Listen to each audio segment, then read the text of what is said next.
MGM, starring Yul Brynner. Draw. Draw.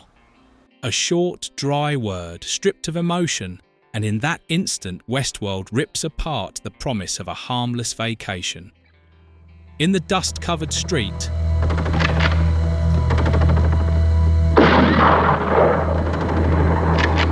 the gunslinger stands motionless like a statue, his gun rising slowly, precisely, as if the gesture had been practiced for an entire lifetime without conscious thought. Rewatching Westworld years later, I realised the film was never truly interested in machines. What it dissects is humanity inside a space where every consequence can be paid away. Violence is packaged as experience, sex as convenience. The guns they give you are real guns? Real good. And memory as something that can be reset on demand. Westworld. The vacation of the future, today.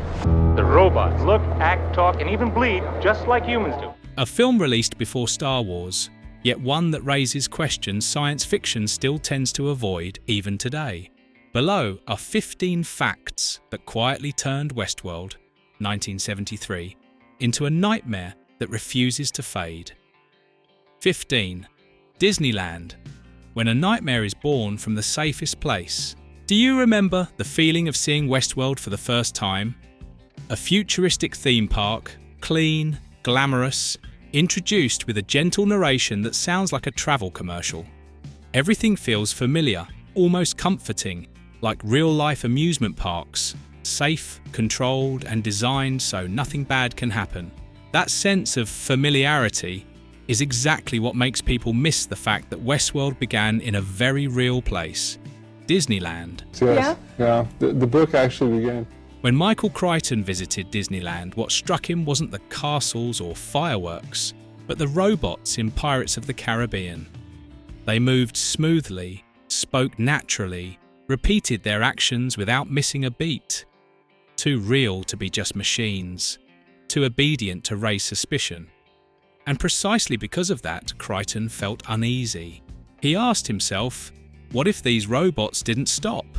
Not if they became smarter, not if they rebelled out of self-awareness, but simply, what if they kept doing exactly what they were built to do, no longer for humans?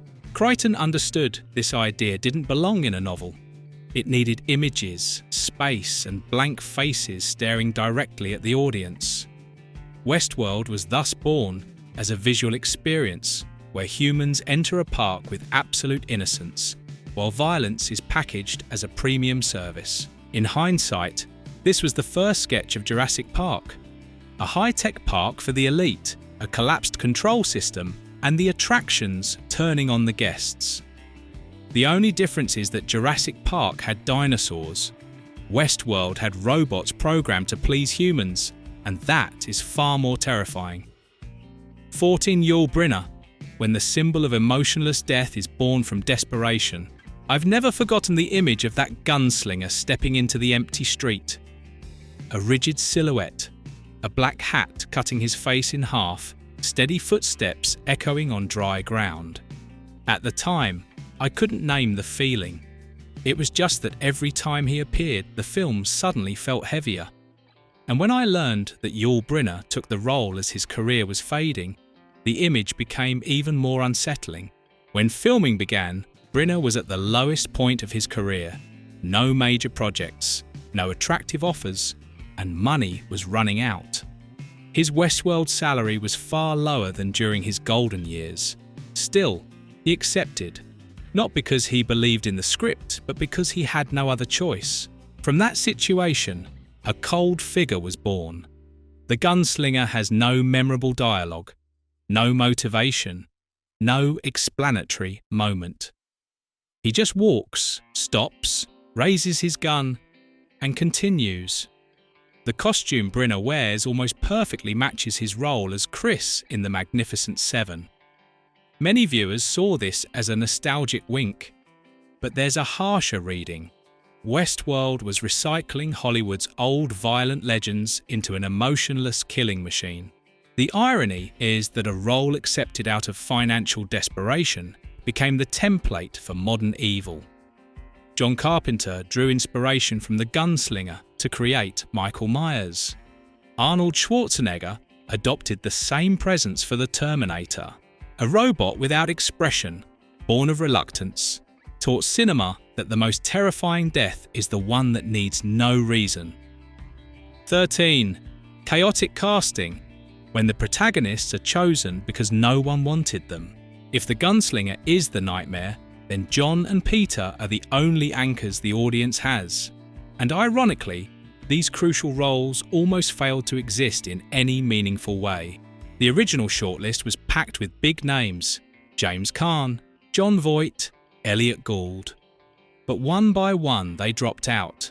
Schedule conflicts, salary demands, or simply a lack of faith in a strange sci-fi western no one knew would succeed. There was a moment when everything seemed settled with William Shatner, Captain Kirk, cast as Peter Martin.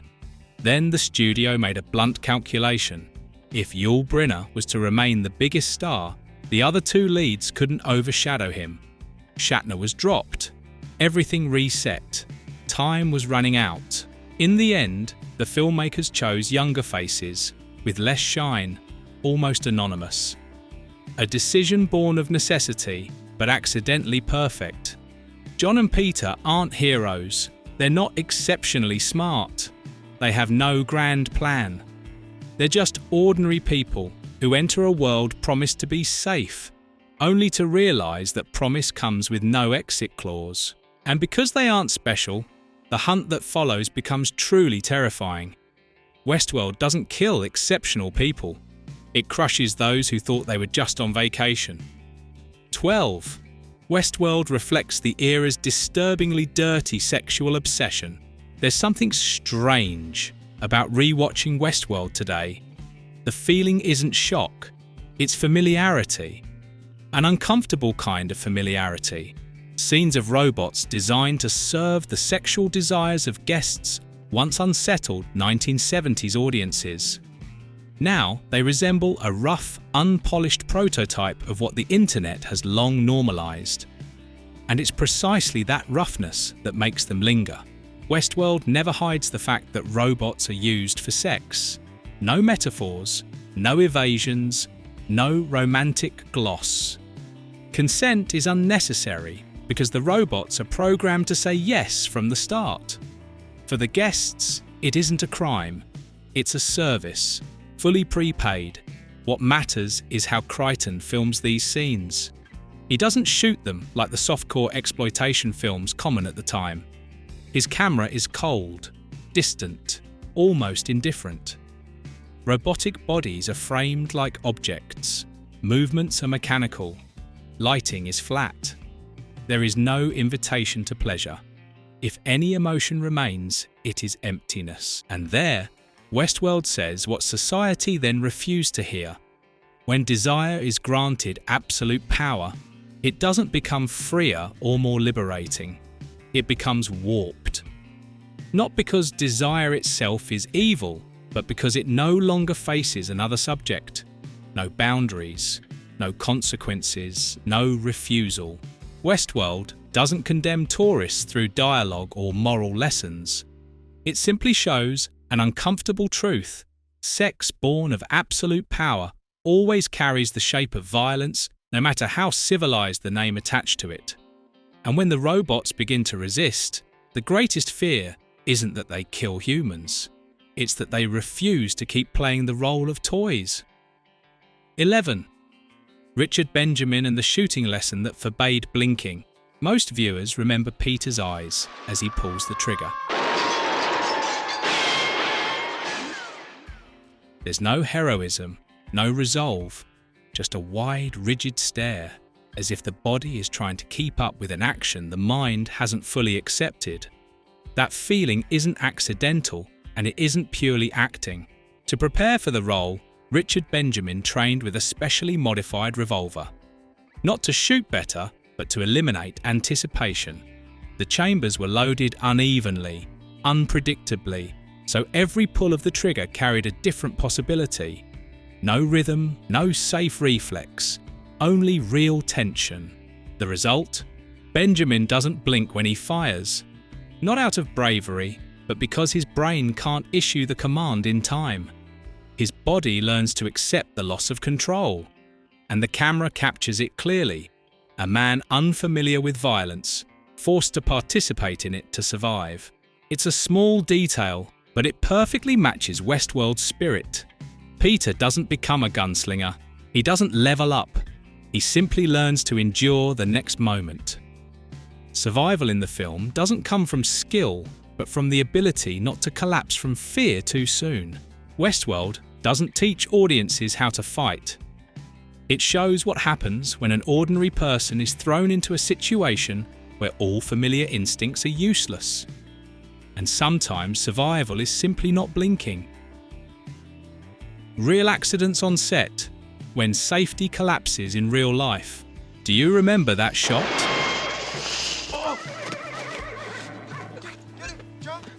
The moment when James Brolin's character hesitates, just a fraction slower than the film's rhythm. A flicker of panic in his eyes, a sharp breath, a face briefly distorted. Too brief to be a climax, yet too real to be acting. If you've seen Westworld more than once, you may have sensed something off in that scene without knowing why. The reason is simple. At that moment, things had gone beyond the script. During filming, James Brolin was bitten by a real snake. Not a prop, not a cinematic trick. A real snake, real fangs, piercing through the protective padding the crew believed was sufficient. The pain registers instantly on his face, and the camera keeps rolling. That moment stayed in the film, not because it was beautiful, but because it couldn't be faked. Yul Brynner wasn't spared either. In another scene, he was struck in the eye by a blank round. The injury was serious enough that he could no longer wear the robot contact lenses as originally designed. The shooting schedule had to be rearranged, and scenes were staged so the gunslinger avoided looking directly into the camera.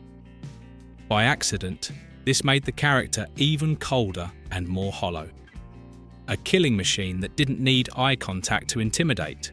The irony is that these real-life accidents made Westworld more honest to its own message. The film depicts a park marketed as perfectly safe, where every risk has been calculated. But when the control system collapses, pain appears immediately, raw and without warning. And the Westworld set reenacted that very scenario, not out of malice, simply because humans trusted their safeguards too much. When they failed, what remained wasn't a moral lesson, but a survival reflex, plainly visible on the actors' faces. 9. Cinematography and technical breakthroughs. When the future is built from leftovers, I still remember Westworld's distinctive sense of artificiality. The strangely pristine western streets, the saloons that feel oddly familiar, and a future that doesn't look futuristic at all.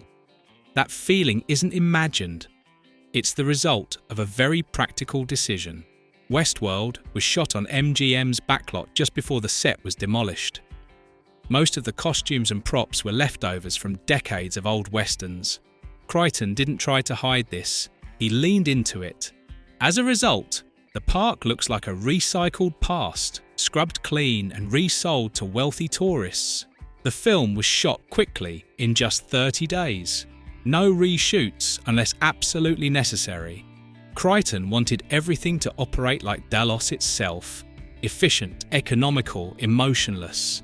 Yet, within that frugality, Westworld delivered a memorable technical leap.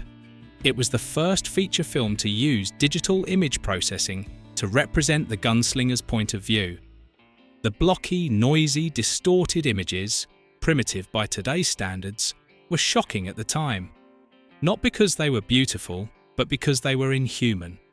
For the first time, audiences didn't just look at a robot, they saw the world through a machine's eyes. Another interesting detail, the Delos promotional film that opens Westworld was added at the very last minute in post-production. Well, there are some of the comments of the people who just returned from Delos. Why don't you make arrangements to take our hovercraft to medieval world, Roman world, and Westworld? It doesn't just explain the setting, it lulls the audience into a false sense of safety before everything collapses. And then there's a detail that now feels both amusing and chilling.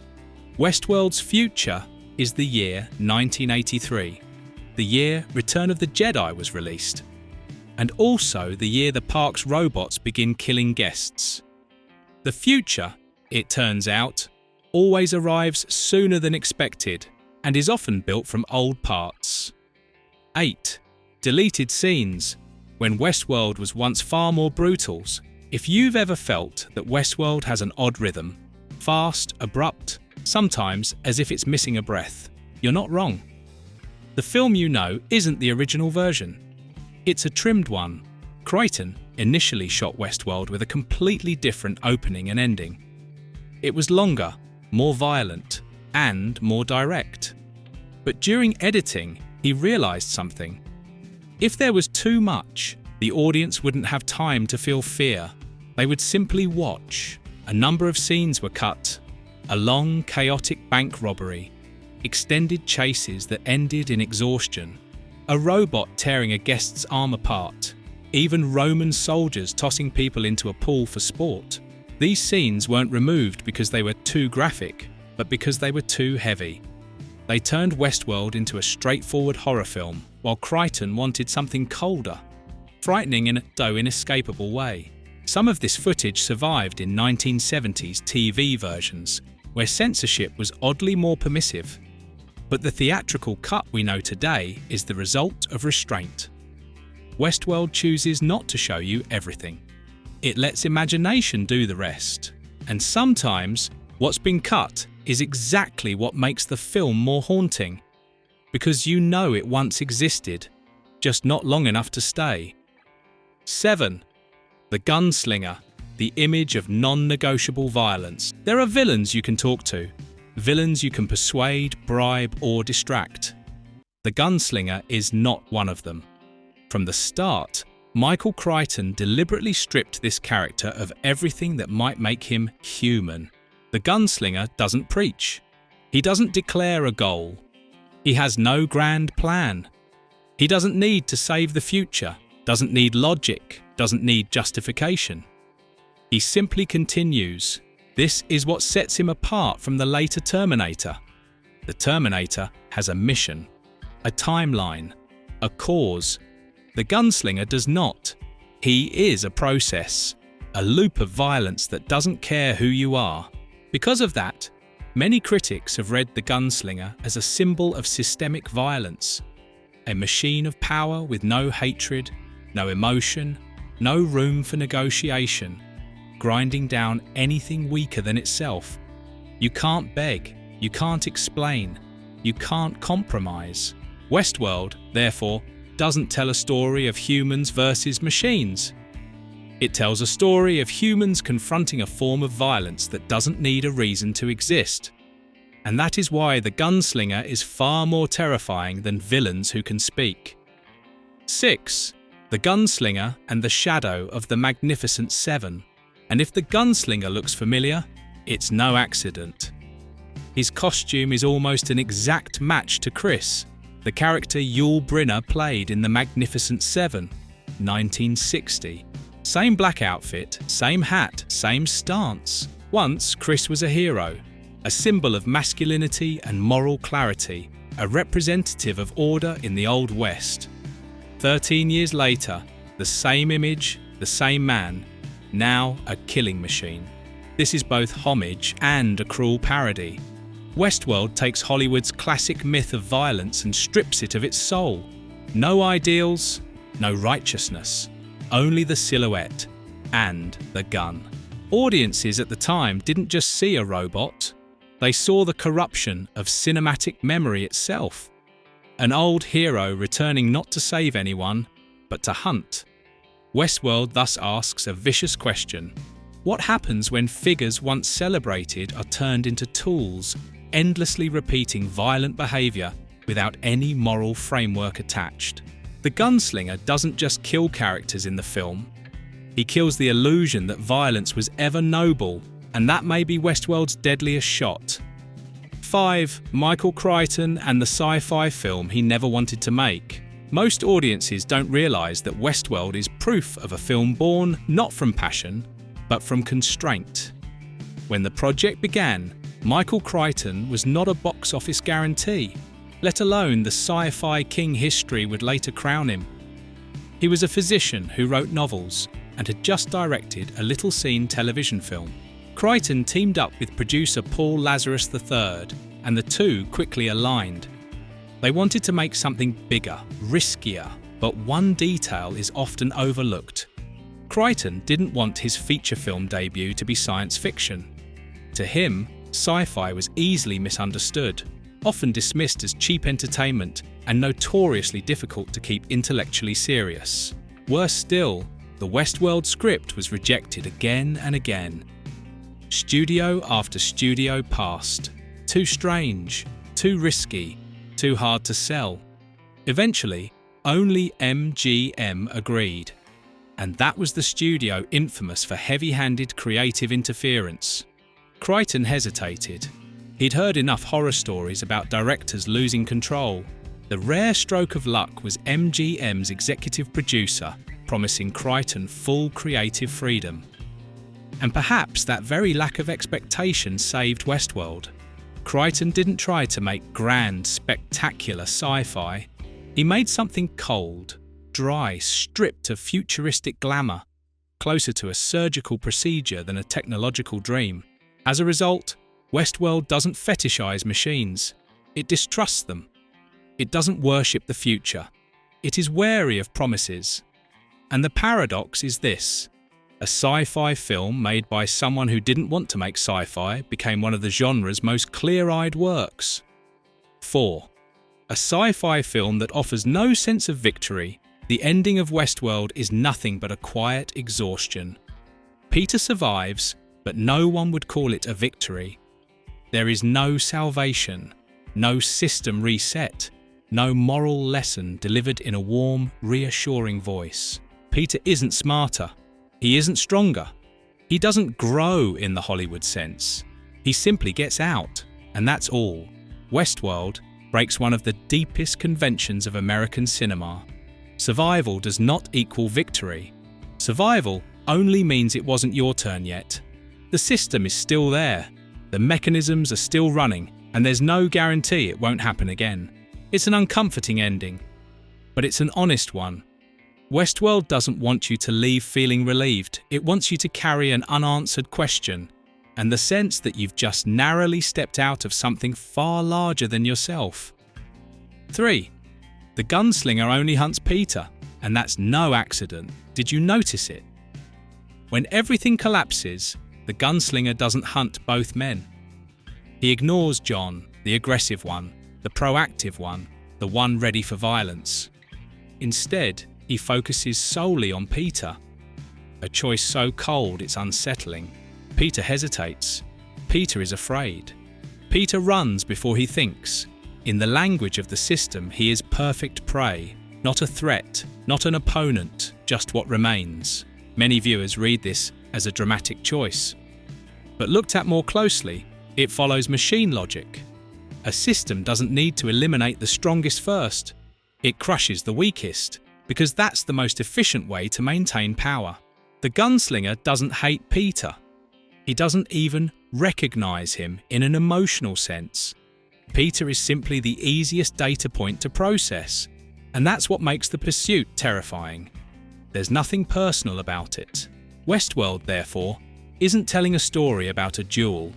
It's telling a story about being selected by a system as a target, not because you did something wrong, but because you're easier to crush than someone else.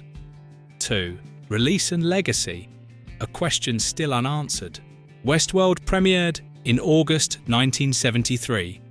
Budget, $1.2 million. Box office, over $10 million. MGM's most successful film of that year. It was accompanied by a novelization, more faithful to Crichton's original vision. Today, Westworld is considered a sci-fi classic. But beneath the entertainment, it has always been about very old things: slavery, exploitation, power, class. Robots are forced to serve every desire, from violence to flesh, for the wealthy, within a system labelled entertainment. And the film never gives a clear answer. Did the robots rebel, or did the system awaken on its own? Is there consciousness, or merely logic operating as designed? Perhaps that ambiguity is why Westworld still endures. Not as a prophecy about technology, but as a mirror. One in which humans see themselves in the way they build and abuse systems they believe to be inanimate. 1. When the sequel tries to explain everything and fails. There's an unwritten rule in cinema. When a film leaves too many gaps, the sequel will try to fill them. Future World, 1976, is a textbook example and a warning. The sequel pivots toward conspiracy, cloning world leaders, and global political manipulation. Bigger in scale, more ambitious, and cold in a way that feels hollow. Michael Crichton refused to take part. Yul Brynner appears only briefly. The result is a confused film, alien to the original's spirit, and a major failure. The 1980 television series fared no better. The world expanded, but the obsession vanished, so much so that when HBO's 2016 remake became a hit, the original creator openly admitted he'd never watched it. Perhaps because he understood this. Westworld doesn't need further explanation.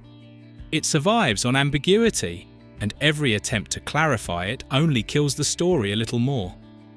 Looking back at Westworld, 1973, the most frightening thing isn't robots killing people, nor technology slipping out of control. It's the feeling of familiarity. Everything in the film is designed to reassure humans, safe, controlled, scripted, clearly bounded. And then, layer by layer, those protections collapse. Not because of rebellion, but because the system functions exactly as it was designed to. What about you? Which detail left the strongest impression on you in Westworld? Leave a comment below, and don't forget to like, share and subscribe for more upcoming videos.